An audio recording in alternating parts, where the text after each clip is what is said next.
First of all, we should define what we mean by formal instruction, because, as you know, there are different approaches to formal instruction. We have more traditional synthetic approaches, which break the language into different units like grammar or vocabulary and present them to students for them to synthesize those units that they learn in the classroom in actual communication.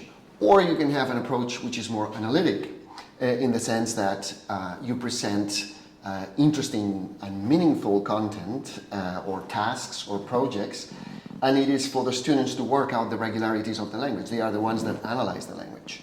And in this second approach, the analytical approach, you have approaches such as task-based language teaching or project work or content and language integrated learning, CLIL. And those approaches are the ones that will have meaning at the center, right? The idea is to give learners interesting, meaningful stuff to do, and then as a consequence, the learning of the language will come. So first we should distinguish that, and once we have distinguished that, and we take the second option of formal instruction with analytical approaches, we can, of course, promote the four classical skills: oral skills, listening skills, reading skills, and writing. About oral skills, formal instruction, you have to think that most people in a foreign language context, the only opportunity to actually use the language and interact with others is in the classroom. And so it is particularly important that in formal instruction we promote that skill.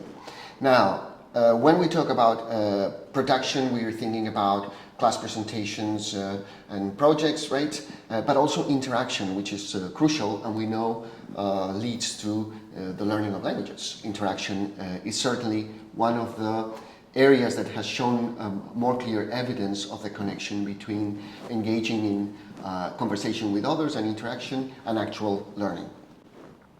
Now, then of course we have listening skills and reading skills. Formal instruction can offer the opportunity to train learners to actually listen, right? Actual formal instruction should not be about just testing whether they understand or not, but actually helping them to listen and to apply a series of strategies to make sense of what they're listening to. So engage in, top-down strategies where they try to think of the situation, the people speaking, what they know about the topic, and the relationship between the characters speaking in a listening exercise.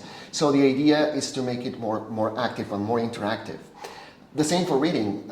Reading should not be a static thing that we just check whether they understand the text or not. It's more about activating all these strategies that have to do with inferring from the text, guessing from context. And so again, we want them to have an active, interactive approach to texts in connection to the task that they're doing. And finally, we have writing. Of course, formal instruction can promote writing. We are, of course, today more interested, rather than in the product of writing, we are more interested in the process of writing, right? And we want learners to engage in the three basic phases of writing, which are planning, formulating or executing writing, and revising, right? We know that experienced writers, what they do is they combine these processes very efficiently as they write, and so formal instruction should be used to help students combine planning, executing, and revising when they write in the classroom. Three types of processes that we want to promote with formal instruction. The first group of processes are cognitive, the second one is interactive processes, and then more social or social-cultural processes, if you wish. Now, about cognitive processes, we know that what we need to do in formal instruction is to promote things like noticing, and that's the work that we do with the design of the materials that we give to learners, also with our work as teachers. Things like cognitive comparison, proceduralization, that means the internalization of new forms through practice, and through use, right? Then we also want to promote interactive factors such as negotiation of meaning and form, and very important, the incorporation of feedback that we receive from teachers in formal instruction, right? And of course, we want to promote the most socio-cultural aspects of learning, such as the co-construction of knowledge and how people collaborate to actually generate meaning and generate knowledge, how to, it's an opportunity, formal instruction, to promote socio-pragmatic functions of language, aspects such as self-regulation and participation in conversation, and finally internalization of in this case, language items.